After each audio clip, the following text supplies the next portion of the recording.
Hello and welcome to SPMIS Academy. Today we'll analyze important newspaper articles of 11th September 2024.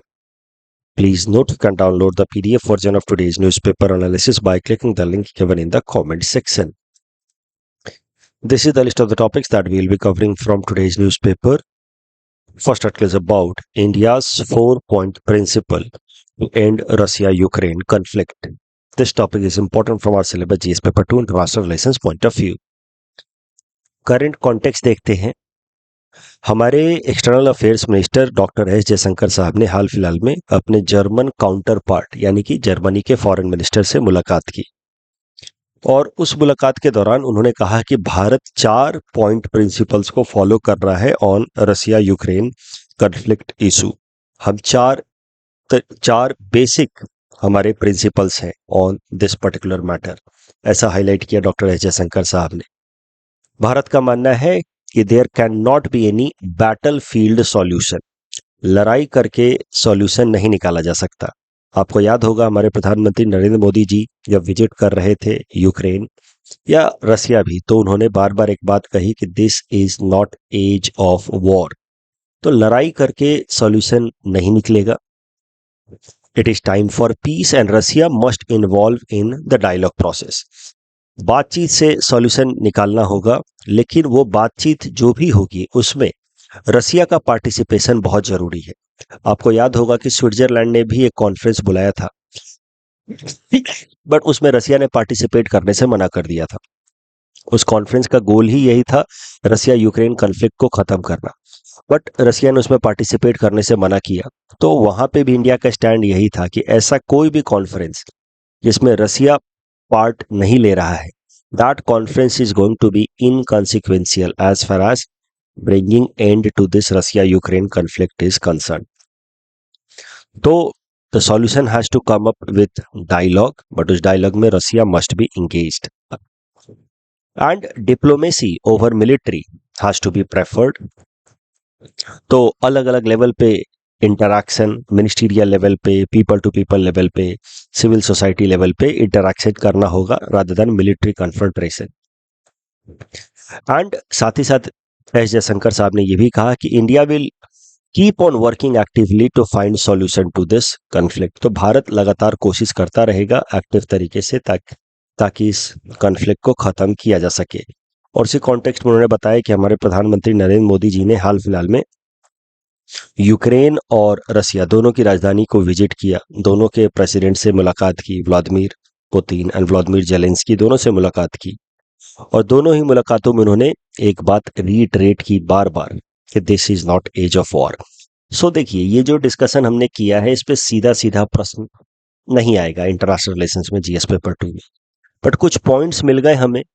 आप इसको इस्तेमाल कर सकते हैं अपने आंसर राइटिंग में कि हमारे प्रधानमंत्री जी का कहना है this is not age of war, और कंक्लूजन में इसका इस्तेमाल कर सकते हैं। इंडिया का 4 पॉइंट प्रिंसिपल, इस पर सीधा सीधा प्रश्न में नहीं एक्सपेक्ट कर रहा मेंस में, बट कहीं आप रसिया यूक्रेन कॉन्फ्लिक्ट पे कोई ब्रॉडर क्वेश्चन हो तो वहां पे आप कह सकते हैं कि doctor S Jaishankar highlighted India's 4 point strategy with respect to Russia Ukraine conflict. तो इस तरीके से इस टॉपिक का आप इस्तेमाल कर सकते हैं आंसर राइटिंग में। Don't expect a direct question. Next topic is about threat because of antimicrobial resistance AMR. This topic is important from our syllabus GS paper 2 governance point of view, especially with respect to health perspective. It is also significant for GS paper 3 science and technology. क्या होता है antimicrobial resistance, पहले वो समझते हैं। देखिए, microbes या pathogens क्या होते हैं पहले वो देख लेते हैं। माइक्रोब्स या पैथोजेंस वो माइक्रोस्कोपिक लिविंग ऑर्गेनिजम्स होते हैं, जैसे कि बैक्टीरिया, वायरस या पैरासाइट्स, जो हमें बीमार कर सकते हैं, उनको कहा जाता है माइक्रोब्स या पैथोजेंस। अब इन माइक्रोब्स के अगेंस्ट हमें प्रोटेक्ट करने के लिए जो मेडिसिन इस्तेमाल की जाती हैं वो कहा जाता है एंटीबायोटिक्स या एंटी माइक्रोबियल ड्रग्स। ये जो एंटीबायोटिक्स या एंटी माइक्रोबियल ड्रग्स हैं ये मेनली बैक्टीरियाज के अगेंस्ट या पैरासाइट्स के अगेंस्ट काम करते हैं, वायरसेस के अगेंस्ट ये काम नहीं करते। तो 2 बातें हमने सीखी। माइक्रोब्स क्या होते हैं, माइक्रोब्स या पैथोजेंस वो माइक्रोस्कोपिक ऑर्गेनिजम्स जो हमें बीमार कर सकते हैं, like bacteria, virus and parasites, fungus. And anti microbial जो मेडिसिन्स होते हैं वो बेसिकली एंटीबायोटिक्स होते हैं जो हमें इन माइक्रोब से बचाते हैं। लेकिन ये जो एंटीबायोटिक मेडिसिन्स हैं या एंटी माइक्रोबियल ड्रग्स जो हैं, they do not function in general against virus, but they are useful against bacteria as well as parasites. अब हम लोग समझेंगे the concept of anti microbial resistance. जब ये एंटीबायोटिक्स या एंटी माइक्रोबियल ड्रग्स इफेक्टिवली काम करना बंद कर दें तो ऐसी सिचुएशन को कहा जाता है anti microbial resistance. It is a condition in which the pathogen acquires ability to survive and cause infection even in the presence of antimicrobial drugs या एंटीबायोटिक्स। एंटीबायोटिक्स के इस्तेमाल के बावजूद भी जब ये पैथोजेंस मरते नहीं हैं और हमें बीमार करते रहते हैं तो फिर ऐसे सिचुएशन कहा जाता है कि the patient is suffering with antimicrobial resistance. Antimicrobial resistance की सिचुएशन बनती है because of evolution of microbes. ये जो पैथोजेंस हैं या माइक्रोब्स हैं ये और ज़्यादा स्ट्रेंथन हो जाते हैं, इवॉल्व हो जाते हैं। वैसे हालत में एंटी माइक्रोबियल रेजिस्टेंस की सिचुएशन बन सकती है। और ये जो इवोल्यूशन ऑफ माइक्रोब्स है जिस कारण से एंटी माइक्रोबियल रेजिस्टेंस होता है, it mainly happens because of misuse या ओवर यूज ऑफ एंटीबायोटिक्स। देखिए क्या है ये मामला, कैसे anti microbial resistance mainly develop होता है वो समझते हैं इस इमेज की मदद से। मान लीजिए कि एक इंसान है जिसको कुछ बैक्टीरियल इन्फेक्शन हो गया। अब उसने डॉक्टर ने कुछ दवाइयां प्रिस्क्राइब की कि आप ये दवाई लिए 6 महीने तक, तब जाकर के सारे बैक्टीरियास मरेंगे। लेकिन 3 महीने ही इस इंसान ने दवाई इस्तेमाल की और ज़्यादातर बैक्टीरिया मर गए, तो इसको लगा कि मैं तो ठीक हो गया। तो बाकी का 3 महीने इसने दवाई का पूरा कोर्स कंप्लीट किया ही नहीं। कुछ तो बैक्टीरियाज बच गए होंगे, 6 महीने का कोर्स था, आपने बस 3 महीने दवाई दी, 3 महीने में ज़्यादातर बैक्टीरियाज मर गए। लेकिन जो बच गए होंगे नेचुरली वो तो ज़्यादा पावरफुल होंगे, तब तो स्टार्टिंग के फेज में वो मरे नहीं, वो बच गए और आपने दवाई लेना बंद कर दिया आफ्टर 3 मंथ्स ओनली। तो क्या होगा, जो बचे हुए बैक्टीरियाज हैं वो वापस से मल्टीप्लाई होंगे and when they will increase their numbers, तो फिर भविष्य में दोबारा आप जब ये दवाई लेंगे, ये एंटीबायोटिक्स लेंगे, तो वो दवाई इनके ऊपर काम नहीं करेगी। So that is the main reason behind rise of anti microbial resistance, misuse of antibiotics. Misuse से हमारा मेन मतलब है कि जो प्रॉपर कोर्स है, रेजीम है दवाइयों का, एंटीबायोटिक्स का, वो हम कंप्लीट नहीं करते हैं। Some bacteria will survive and if we do not complete the course, then over a period of time they will multiply and cause antimicrobial resistance। कभी कभार और क्या होता है कि हमें कुछ बीमारी हुई, मतलब बुखार, सर्दी, खांसी हुआ, हम डॉक्टर से मिलने के बजाय क्या करते हैं, सीधा केमिस्ट शॉप पे जाते हैं, बोलते हैं भैया बुखार लग रहा है, सर्दी, खांसी, जुकाम हो रखा है। केमिस्ट अपने हिसाब से एंटीबायोटिक्स हमें दे देता है। अब ये इस तरीके से एंटीबायोटिक्स लेना, जिसको कहा जाता है over the counter antibiotics consumption, that may sometimes lead to over use of antibiotics. जहां पे जरूरत नहीं थी वहां पे भी आपने एंटीबायोटिक ले लिया, तो जो बैक्टीरिया पैसिव तरीके से हमारे बॉडी में थे उनके अगेंस्ट अब ये एंटीबायोटिक मेडिसिन आपने अप्लाई करना शुरू कर दिया, जबकि उसकी कोई जरूरत नहीं थी। And now what happens, the natural phenomena that when you fight against somebody then your enemy also becomes stronger। आपका एनिमी आप उसको पैसिवली छोड़ दें वो कमजोर बना रहेगा, लेकिन आप उसके अगेंस्ट लड़ना शुरू कर दें तो या तो वो मर जाएगा, लेकिन अगर सरवाइव कर गया तो वो और पावरफुल हो जाएगा, इवॉल्व हो जाएगा। वैसे ही हमारे बॉडी में अगर मान लीजिए कि कुछ पैसिव तरीके से पैथोजेंस हैं भी और हम अननेसेसरी जो दवाइयां नहीं लेनी थी एंटीबायोटिक्स वो भी केमिस्ट के कहने पे लेना शुरू कर देते हैं, तो फिर क्या होता है, that is considered as over use of antibiotics and that leads to generation of more and more stronger pathogens in our body which causes antimicrobial resistance in long run। तो one of the biggest reason behind antimicrobial resistance is misuse or overuse of antibiotics। और misuse या over use of antibiotics इसी को हम लोग कहते हैं irresponsible medicine regime. उसमें कहीं ना कहीं हम इंडिविजुअल्स का बिहेवियर भी रेस्पॉन्सिबल है। देखिए होता क्या है कि मैंने आपको पहले ही बताया कि ये जो एंटीबायोटिक मेडिसिन हैं ये बैक्टीरियाज के ऊपर काम करेंगे लेकिन वायरल इन्फेक्शन के केस में काम नहीं करेंगे। अब जब हमें कभी बुखार हुआ तो हमें तो पता नहीं है कि ये बैक्टीरियल इन्फेक्शन के कारण बुखार हुआ है या वायरल इन्फेक्शन के कारण बुखार हुआ है। हम पहुंच जाते हैं केमिस्ट शॉप पे कि भैया बुखार हो रहा है, सर्दी खांसी जुकाम हो रखा है, कुछ दवाई दे दो। अब केमिस्ट सोचता है कि मैं अगर ऐसी दवाई दूं जिससे ये इंसान जल्दी ठीक ना हुआ तो फिर ये फ्यूचर में ये मेरे दुकान पे दोबारा नहीं आएगा। तो इस कारण से केमिस्ट हर तरह के एंटीबायोटिक दे देता है। वायरल के लिए जो दवाइयां हैं वो भी दे देगा, बट बैक्टीरियल इन्फेक्शन को भी कंसीडर करते हुए एंटीबायोटिक्स दे देगा। तो अब आप सोचिए, आपको सर्दी खांसी जुकाम हुआ है बिकॉज ऑफ वायरल इन्फेक्शन, मान लीजिए, लेकिन वो क्लियर नहीं है उसमें बैक्टीरियल इन्फेक्शन भी हो सकता है। अभी antibiotic medicine work against bacterial infection but they don't work against viral infection. अब केमिस्ट सोचता है कि दोनों तरह की दवाई दे दो, वायरल इन्फेक्शन के लिए भी कुछ मेडिसिन दे दो, बैक्टीरियल इन्फेक्शन के लिए भी एंटीबायोटिक्स दे दो। वायरल इन्फेक्शन के लिए कोई सीधा सीधा उस वायरल इन्फेक्शन को खत्म करने की कोई दवाई नहीं हो सकती। वायरल इन्फेक्शन को बस आपको आपको केयर ट्रीटमेंट देना होगा कि गार्गलिंग कर रहे हैं, हाइजीन मेंटेन कर रहे हैं, ये सब बस करना होगा। And you will have to wait for this viral infection to subside naturally on its own. तो ये है वायरल इन्फेक्शन के ट्रीटमेंट का तरीका इन जनरल। हाँ, हाई फीवर हो गया वायरल इन्फेक्शन के कारण तो पैरासीटामोल ले लिया कि वायरल इन्फेक्शन उतर जाए। अगर बैक्टीरियल इन्फेक्शन है तो फिर एंटीबायोटिक मेडिसिन लेने होते हैं, एंटीबैक्टीरियल मेडिसिन लेने होते हैं। अब केमिस्ट सोच को तो पता नहीं है सर्दी खांसी बुखार है आपको, अब वो दोनों तरह की दवाइयां दे देता है। वायरल इन्फेक्शन को मैनेज करने के लिए पैरासीटामोल वगैरह दे दिया, गार्गलिंग करने के लिए कुछ बीटाडिन वगैरह दे दिया, साथ ही साथ वो एंटीबायोटिक्स भी दे देता है फॉर बैक्टीरियल इन्फेक्शन। अब अगर आपको बैक्टीरियल इन्फेक्शन नहीं है, सिर्फ वायरल इन्फेक्शन है और आप बैक्टीरियल इन्फेक्शन की एंटीबायोटिक दवाइयां खा रहे हैं तो that will be considered as irresponsible medicine regime and that may lead to antibiotic resistance in future. भविष्य में अगर वाकई तौर पे आपको अगर बैक्टीरियल इन्फेक्शन हुआ तो ये दवाइयां आपके ऊपर काम नहीं करेंगी। भारत के अंदर समस्या क्या है कि हम ओवर द काउंटर मेडिसिन ले लेते हैं। क्यों लेते हैं ओवर द काउंटर मेडिसिन? क्योंकि डॉक्टर से मिलना हर बार जब भी हमारी तबीयत खराब हो तो डिफिकल्ट है, एक्सपेंसिव है, और लोकल केमिस्ट के रिकमेंडेशंस पे हम दवाइयां लेते हैं।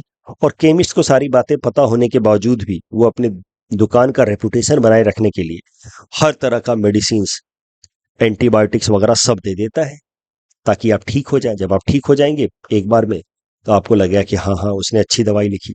प्रॉब्लम क्या है, जब दोबारा बीमार पड़ेंगे बैक्टीरियल इन्फेक्शन के कारण तब ठीक होना कठिन हो जाएगा, बिकॉज योर बॉडी और आपके बॉडी के अंदर जो माइक्रोब्स बैक्टीरियाज हैं उन्होंने रेजिस्टेंस डेवलप कर लिया होगा against these first line of antibiotics. That is the problem.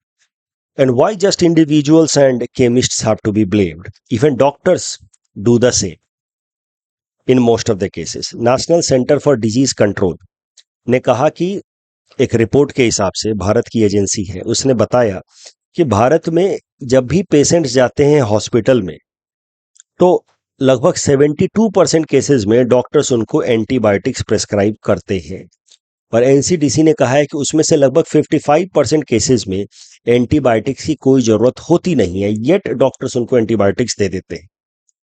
Doctors give antibiotics just on empirical factors. उनको देख के लगता है कि बैक्टीरियल इन्फेक्शन भी हो सकता है तो चलो दे देते हैं, इनको एंटीबायोटिक्स भी दे देते हैं।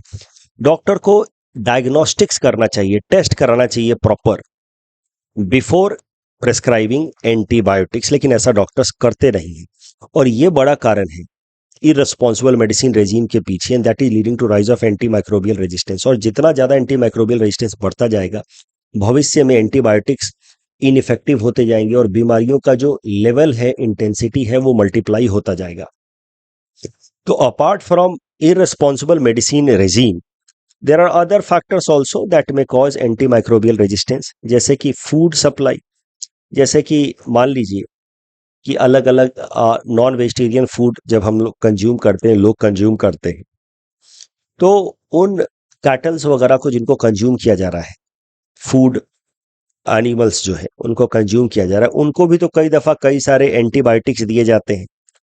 अब वो एंटीबायोटिक्स इन फूड एनिमल्स के थ्रू हमारे बॉडीज में भी आ सकते हैं, और फिर जब वो एंटीबायोटिक हमारे बॉडी में आया तो जो बैक्टीरिया पैथोजेंस पैसिव तरीके से परे हुए थे, they start fighting that antibiotic and they grow up, they evolve, and that may cause antimicrobial resistance. उसके अलावा हॉस्पिटल्स या म्युनिसिपल बॉडीज, यहां से भी डिस्चार्ज जो निकल करके आता है, वो डिस्चार्ज कई दफा उसमें एंटीबायोटिक दवाइयां होती हैं। वो एंटीबायोटिक दवाइयां जो है वो हॉस्पिटल के डिस्चार्ज से तो निकल करके आएगा ही, म्युनिसिपल वेस्ट के थ्रू भी निकल करके आएगा। फार्मास्यूटिकल कंपनियां जो होती हैं उनका जो मेडिसिन बनाती हैं तो एंटीबायोटिक मेडिसिन भी बनाती हैं, तो उनके जो डिस्चार्ज एफ्लुएंट्स हैं वहां पे भी उस एफ्लुएंट में थोड़े बहुत एंटीबायोटिक मेडिसिन होते हैं। वो एंटीबायोटिक मेडिसिन अगर मिल जाए विथ आवर वाटर बॉडीज, और वो वाटर बॉडी अल्टीमेटली हमारे घरों में पहुंचे, उनको हम लोग फिल्टर करके पिए, बट अल्टीमेटली उसमें कुछ ना कुछ एंटीबायोटिक ड्रग्स तो रह जाएंगे। Those antibiotic drugs will enter into our body even when it was not needed, and that may lead to rise of antimicrobial resistance.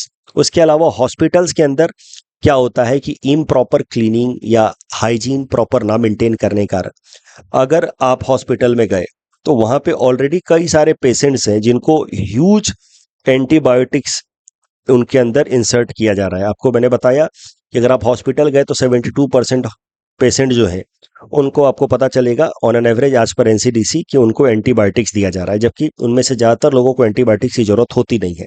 तो मुद्दा यह है कि हॉस्पिटल के अंदर एंटी माइक्रोबियल रेजिस्टेंस से सफर करने वाले जो पेशेंट्स हैं उनकी संख्या अच्छी खासी होगी, तो उनके बॉडी के अंदर जो पैथोजेंस हैं, जो बैक्टीरियाज हैं, उन्होंने फर्स्ट लाइन या सेकेंड लाइन ऑफ एंटीबायोटिक्स के अगेंस्ट रेजिस्टेंस डेवलप किया हुआ है। और वो बैक्टीरिया जो है उनके छींकने से, खांसने से, आसपास के चीजों पे, बेड के ऊपर और आसपास में टॉयलेट्स में अलग अलग जगहों पे स्प्रेडेड है। अब आप गए हॉस्पिटल में किसी दूसरे काम से, अपने किसी दोस्त से मिलने, उसकी तबीयत खराब है नॉल, तो वहां पे आप इन बैक्टीरिया से इन्फेक्टेड हो सकते हैं and you may also develop anti microbial resistance. तो antimicrobial pollution at hospital is also one big reason behind a rise of antimicrobial resistance in current times. देखिए क्यों हम एंटीमाइक्रोबियल रेजिस्टेंस के बारे में पढ़ रहे हैं, करंट डेवलपमेंट्स क्या है। तो considering the magnitude of the threat because of antimicrobial resistance, United nation general assembly ने फैसला किया है कि वो एक हाई लेवल मीटिंग बुलाएंगे on this particular issue on 26 September this year only, और वहां पे चर्चा किया जाएगा कि या क्या यूनाइटेड नेशन लेवल पे एंटी माइक्रोबियल रेजिस्टेंस से डील करने के लिए कोई एक्शन लिया जा सकता है या नहीं। डब्ल्यूएचओ ने भी एक गाइडलाइन रिलीज किया है कि कैसे एंटी बायोटिक या एंटी माइक्रोबियल रेजिस्टेंस को रिड्यूस किया जाए by reducing the pollution of anti microbial resistance at hospitals. तो WHO has published first ever guidelines on antibiotic pollutions coming from manufacturing of medicines and hospitals। तो ये दो main developments हैं with respect to antimicrobial resistance, जिस कारण से इनके बारे में हम पढ़ रहे हैं in today's analysis. Antimicrobial resistance के ऊपर यूपीएससी ने साल 2019 प्रीलिम्स में ये प्रश्न पूछा था। Please attempt this question and submit the answer in the comment section. The next article is about National Testing House for Drone Certification. This topic is important from our syllabus GS to governance point of view. सबसे पहले समझते हैं national testing house है क्या। देखिए national testing house एक certification body है जिसको बनाया गया है under ministry of consumer affairs. ये आप कह सकते हैं कि भारत सरकार की मल्टी डिसिप्लिनरी बॉडी है जो अलग अलग तरह के इंडस्ट्रियल जो इक्विपमेंट्स हैं उनका सर्टिफिकेशन करता है। मल्टी डिसिप्लिनरी बॉडी इसलिए कह रहे हैं क्योंकि अलग अलग तरह के इंडस्ट्रियल प्रोडक्ट्स का ये सर्टिफिकेशन करता है।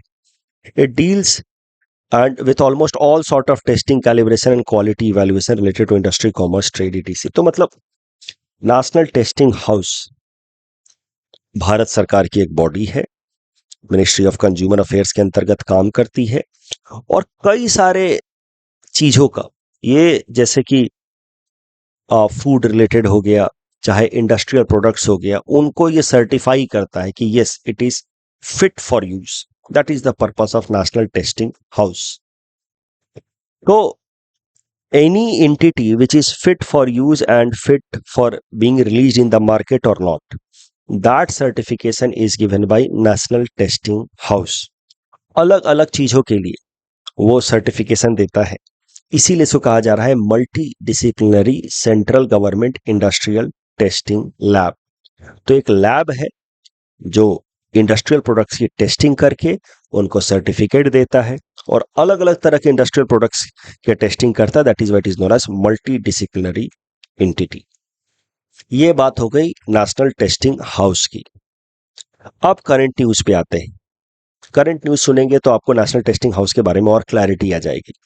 ड्रोन्स के सर्टिफिकेशन का काम अब नेशनल टेस्टिंग हाउस को दिया गया है कि ड्रोन्स जो भी मार्केट में रिलीज हो रहे हैं फॉर कॉमर्शियल पर्पसेस, वैसे तो ड्रोन्स को खरीदने के लिए you need to have a proper validation, proper licensing. Drones के यूज और एप्लीकेशन पे काफी सारा रेस्ट्रिक्शन है अभी भी, because it can have security implications. But drones को रिलीज करने के लिए इन द मार्केट पहले ड्रोन मैन्युफैक्चरर्स को एक सर्टिफिकेशन लेना होगा। दैट सर्टिफिकेशन देने का जो पावर है now quality control of India has given to national testing house. तो quality control of India has now approved national testing house as certifying body for drones. तो इस तरह के कई सारे और इंडस्ट्रियल इक्विपमेंट्स का सर्टिफिकेशन करता है national testing house. National test house actually इसका पूरा नाम है, नॉट टेस्टिंग। न्यूज में लिख दिया नेशनल टेस्टिंग हाउस, बट असल में इसका नाम है नेशनल टेस्ट हाउस। तो I hope now there is clarity. ये एक बॉडी है भारत सरकार की जो इंडस्ट्रियल इक्विपमेंट्स को सर्टिफाई करती है whether they are fit for use और नॉट। और हाल फिलहाल में क्वालिटी कंट्रोल ऑफ इंडिया ने नेशनल टेस्ट हाउस को अलाउ किया है कि वो ड्रोन्स की भी सर्टिफिकेशन करे। अब ये क्वालिटी कंट्रोल ऑफ इंडिया क्या है? Quality control of India is a non-profit organization which has been registered as societies under Society Registration Act. This Quality Control of India works under Ministry of Commerce, जबकि NTH works under Ministry of Consumer Affairs। याद रखिएगा, ministry of commerce के अंतर्गत भी quality control of India works under the department of industrial policy and promotion, DIPP। तो हर एक ministry के अंदर कई सारे डिपार्टमेंट्स होते हैं, उन डिपार्टमेंट्स के अंदर कई सारे ऑफिसेज होते हैं। तो मिनिस्ट्री ऑफ कॉमर्स के अंदर DIPP डिपार्टमेंट, उसके अंदर क्वालिटी कंट्रोल ऑफ इंडिया काम करता है। ये एक लार्जर एक्रेडिटेशन बॉडी है। अक्रेडिटेशन बॉडी मतलब क्वालिटी रेटिंग। तो NTH आप कह सकते हैं कि एक लार्जर बॉडी है जिसके अंदर, I am so sorry, quality control of India इसका भी काम वही है। एक लार्जर बॉडी है जिसका काम है रेटिंग देना to several type of products. इसीलिए ऐसी बॉडीज को कहा जाता है अक्रेडिटेशन बॉडीज। तो क्वालिटी कंट्रोल ऑफ इंडिया आप कह सकते हैं एक हायर बॉडी है जिसका काम है रेटिंग देना to several kinds of products. और उसी के नीचे आप कह सकते हैं, उसी के आप कह सकते हैं कोऑर्डिनेशन में काम करता है नेशनल टेस्ट हाउस। और अब नेशनल टेस्ट हाउस को क्वालिटी कंट्रोल ऑफ इंडिया ने परमिट किया है कि आप ड्रोन की सर्टिफिकेशन करें। क्वालिटी कंट्रोल ऑफ इंडिया की बात की जाए तो इसको भारत सरकार कुछ प्राइवेट एंटिटीज के साथ मिल करके बनाया है। इसीलिए आप कह सकते हैं कि QCI has been set up through PPP model. तो भारत सरकार के अलावा जो प्राइवेट इंडस्ट्रीज के 3 रिप्रेजेंटेटिव बॉडीज हैं, ASSOCHAM, CII एंड FICCI, इन तीनों ने मिल करके भारत सरकार के साथ क्वालिटी कंट्रोल ऑफ इंडिया बनाया है, जिसका काम है अलग अलग प्रोडक्ट्स की सर्टिफिकेशन करे। क्वालिटी कंट्रोल ऑफ इंडिया के चेयरमैन अपॉइंट किए जाते हैं by prime minister himself on recommendation of these 3 industrial bodies. तो क्वालिटी कंट्रोल ऑफ इंडिया है ओवरऑल ब्रॉड अक्रेडिटेशन बॉडी। उसके अंदर है NTH, नेशनल टेस्ट हाउस, और नेशनल टेस्ट हाउस को हाल फिलहाल में ड्रोन्स के सर्टिफिकेशन का काम दिया है QCI ने। क्वालिटी कंट्रोल ऑफ इंडिया के ऊपर UPSC ने साल 2017 में यह प्रश्न पूछा था। Attempt this question and submit the answer in the comment section.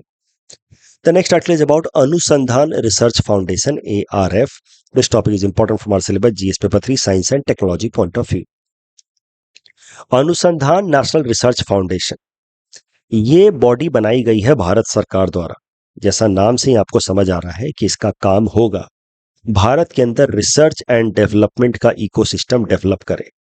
Bharat की जो यूनिवर्सिटीज हैं, रिसर्च इंस्टीट्यूशंस हैं, उनको सपोर्ट करे ताकि वो ज़्यादा से ज़्यादा कटिंग एज टेक्नोलॉजीज और रिसर्च डेवलपमेंट्स कर पाए। That is the goal of अनुसंधान नेशनल रिसर्च फाउंडेशन। अनुसंधान national research foundation R&D ecosystem को प्रमोट करेगा भारत के अंदर। It is a statutory body, यानी कि बॉडी जिसको कानून की मदद से बनाया गया है। The law under which Anusandhan research foundation has been created is Anusandhan national research foundation act 2023। Bharat सरकार ने इस बॉडी के लिए 14,000 करोड़ का फंड एलोकेट किया है for next 5 years from 2023 to 2028। अनुसंधान रिसर्च फाउंडेशन किस तरीके से काम करेगा, क्या क्या इसका अपकमिंग टारगेट रहेगा, वो देखते हैं। तो it will work in hub and spoke model. Hub and spoke model क्या होता है कि एक कोई बड़ा सा सेंट्रल यूनिवर्सिटी है, जैसे मान लीजिए IIT गुवाहाटी है, तो IIT Guwahati will collaborate with relatively smaller colleges जो साइंस एंड टेक्नोलॉजी के फील्ड में काम कर रहे हैं, और उनको वो सपोर्ट करेगा। तो the smaller colleges who are working in the field of science and technology will be known as spoke, while IIT Guwahati will become hub. तो इस तरीके से सब कोऑर्डिनेशन में काम करेंगे। तो अनुसंधान रिसर्च फाउंडेशन जो है वो बड़े बड़े जो रिसर्च इंस्टीट्यूशंस हैं, IITs, IISCs, उनको सीधा सीधा सपोर्ट करेगा, और उनके थ्रू फिर जो छोटे छोटे रिलेटिवली स्मॉलर जो एजुकेशनल रिसर्च इंस्टीट्यूशंस हैं उनको सपोर्ट किया जाएगा। तो this is known as hub and spoke model. A larger institute collaborating with the relatively smaller one. Hub and spoke model के अलावा एक दूसरा मॉडल भी होता है, वो होता है पॉइंट टू पॉइंट मॉडल, जहां पे सिमिलर स्टेचर के इंस्टीट्यूट्स या सेंटर्स एक दूसरे के साथ कोऑर्डिनेट करते हैं। बट अनुसंधान रिसर्च फाउंडेशन में hub and spoke model apply होगा। अनुसंधान research foundation is being established in line with National Education Policy of 2020, which has emphasized on developing R&D ecosystem in the country. अनुसंधान research foundation को काम दिया गया है कि जो आने वाली स्ट्रैटेजिक क्रिटिकल टेक्नोलॉजीज हैं, जैसे electric vehicle technology, advanced material system, इस पे काम करे और इस डायरेक्शन में नए नए मटेरियल्स और टेक्नोलॉजी को डेवलप करवाए। करंट न्यूज क्या है? करंट न्यूज सरल है, आप देख सकते हैं। प्रधानमंत्री जी ने अनुसंधान रिसर्च फाउंडेशन की गवर्निंग बॉडी की पहली जो मीटिंग हुई है उसको चेयर किया। The first meeting of governing body of अनुसंधान रिसर्च फाउंडेशन, उसको प्रिसाइड किया प्रधानमंत्री जी ने, और वहां पे उन्होंने कहा है कि भारत के अंदर जितने भी R&D एक्टिविटी चल रहे हैं उनमें जो भी ऑब्स्टेकल्स फेस किए जा रहे हैं उसको हटाने की जिम्मेदारी है इस नए बॉडी अनुसंधान रिसर्च फाउंडेशन की। तो कभी भी R&D इकोसिस्टम पे प्रश्न आ जाए कि R&D हमारे देश में अभी भी काफी लो है, उसको इंप्रूव करने की जरूरत है, तो उसमें आपको अनुसंधान research foundation established by government of India जरूर मेंशन करना है। इस टॉपिक डिस्कशन के बेसिस पे प्रीलिम्स प्रैक्टिस क्वेश्चन है। Please attempt this question and submit the answer in the comment section. The next article is about I4C platform. This is associated with cyber security, where our Home Minister Amit Shah ji says cyber crime is an important aspect of national security. तो this topic is important from our syllabus GS paper 3 cyber security point of view. सबसे पहले cyber security का एक basic सा definition देख लेते हैं। Cyber security involves all such ecosystem and infrastructure which aims at defending the computer, server, mobile devices, electronic systems of the country from any kind of malicious attacks. किसी भी तरीके का अटैक जो disrupt कर सकता है हमारे साइबर स्पेस को, साइबर इंफ्रास्ट्रक्चर को, उस अटैक को प्रिवेंट करने के लिए जो इंफ्रास्ट्रक्चर हम डेवलप करते हैं, साइबर इंफ्रास्ट्रक्चर, उसी को कहा जाता है साइबर सिक्योरिटी। नीति आयोग ने कहा एक अपने रिपोर्ट में कि दुनिया के 5 top countries which are impacted with cyber security threats, उसमें से भारत भी एक है। तो ये आप आंसर राइटिंग में इस्तेमाल कर सकते हैं दिस डेटा कि India is one of the 5 top countries that are affected और impacted by cyber crimes and cyber security threats.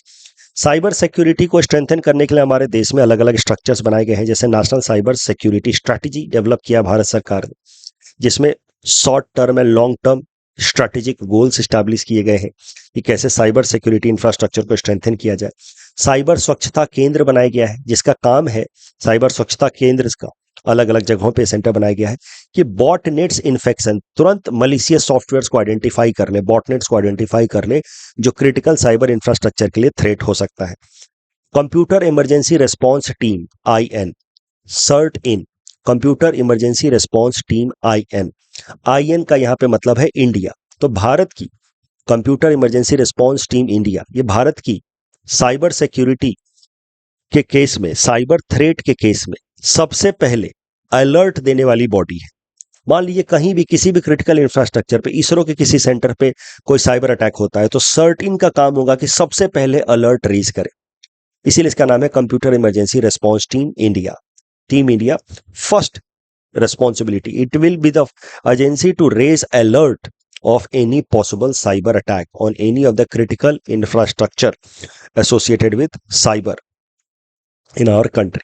तो ये अलग अलग इंफ्रास्ट्रक्चर है। एक सबसे इंपॉर्टेंट बॉडी जो साइबर सिक्योरिटी के लिए भारत में बनाई गई है उसका नाम है I4C, Indian cyber crime coordination centre.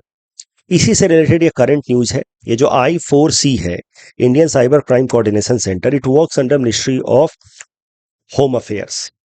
इसका काम है कि एक प्रॉपर फ्रेमवर्क इकोसिस्टम डेवलप करे ताकि डिटेक्ट किया जा सके, इन्वेस्टिगेट किया जा सके और प्रिवेंट किया जा सके साइबर क्राइम्स को कंट्री में। तो बाकी सब रिलेटिवली छोटे और हैं, ये तो सिर्फ एक स्ट्रैटेजी है। ये बॉटनेट्स को आइडेंटिफाई करेगा, सर्टिन जो है वो अर्ली वार्निंग भेजेगा, अलर्ट भेजेगा, बट मेनली साइबर क्राइम्स को इन्वेस्टिगेट करना, डिटेक्ट करना और फ्यूचर में उसको प्रिवेंट करना, इसकी जिम्मेदारी है I4C की। It works under ministry of home affairs. और करंट न्यूज इसी से रिलेटेड है। हमारे होम मिनिस्टर अमित शाह जी ने हाल फिलहाल में 4 और विंग्स डेवलप किए हैं या इनॉग्रेट किए हैं under I4C। Cyber fraud mitigation centre, समन्वय प्लेटफॉर्म जिसका पूरा नाम है cyber crime investigation facilitation system, cyber commandos and suspect registry for cyber criminals. तो I4C के अंदर 4 और कंपोनेंट्स ऐड किए गए हैं। तो मेंस टाइम में ये रटना होगा, अगर कभी साइबर सिक्योरिटी पे सवाल आ जाए तो ये सब पॉइंट्स लिखने होंगे। इसी इनॉग्रेशन के दौरान हमारे होम मिनिस्टर साहब ने कहा कि साइबर सिक्योरिटी को सिर्फ एक कंप्यूटर अटैक की तरह नहीं देखा जाना चाहिए, इस साइबर अटैक की तरह नहीं देखा जाना चाहिए। Now it is not just limited to attack on digitalised world but it is a now integral part of national security. उस तरीके से इसको देखा जाना चाहिए। इस डिस्कशन के बेसिस पे प्रीलिम्स प्रैक्टिस क्वेश्चन हमने आपको दिया है। इसी डिस्कशन के बेसिस पे, इसी टॉपिक के बेसिस पे मैंने एक मेंस क्वेश्चन आपको दे दिया है कि cyber security is no longer just limited to digital world but an integral part of national security. Discuss. तो आपको बताना होगा साइबर सिक्योरिटी है क्या और कैसे cyber security is associated with national security. और देखिए, सिर्फ पॉइंट्स लिखने से काम नहीं चलेगा, एग्जाम्पल्स देने होंगे, वर्ल्ड वाइड से एग्जाम्पल देने होंगे। ये सवाल आप देखिए इंडियन कॉन्टेक्स्ट में नहीं पूछा गया, जनरल है, यहाँ पे कहीं भी इंडिया नहीं लिखा गया है, तो वर्ल्ड वाइड से आपको एग्जाम्पल उठा करके देने होंगे। एग्जाम्पल्स के ही मार्क्स मिलते हैं मेंस एग्जाम में। तो मेरा काम है आपको आइडिया देना और एग्जाम्पल्स देना। मैंने एग्जाम्पल दिया कि क्रिटिकल इंफ्रास्ट्रक्चर पे अटैक कर सकता है, साइबर स्पाइनेज के लिए चाइना का साइबर स्पाई मालवेयर का एक नाम मैंने दिया। ये सब रटना होगा आपको, अभी से आपको कंटेंट डेवलप करेंगे तब जाकर के ये सब पॉइंट्स आपको याद आएगा मेंस आंसर राइटिंग में। तो answer is all about arguments and example. Arguments so we have already developed. Now have more and more concrete examples and suddenly your answer becomes better than others. WannaCry, ransomware, economic attack एक का एक तरीका है इन cyber attack. इस तरीके से सब facts रटने से आपका आंसर बेहतर होगा। यूएई से संबंधित ये दूसरा स्टेटमेंट गलत है, the president is not elected, बाकी सब सही है। आइंस्टाइन साहब से related first statement is wrong. देखिए, photoelectric effects when light of any frequency, ना ऐसा नहीं है। एक पर्टिकुलर फ्रीक्वेंसी जो थ्रेशोल्ड लिमिट को ब्रीच करने में मदद करे, दैट फ्रीक्वेंसी वाला light only will help in photoelectric effect. तो first statement is wrong. Third statement is also wrong. ये जो फोटो इलेक्ट्रिसिटी है, it does not depend upon intensity but frequency of light. That's all from our side for today. Thanks for watching.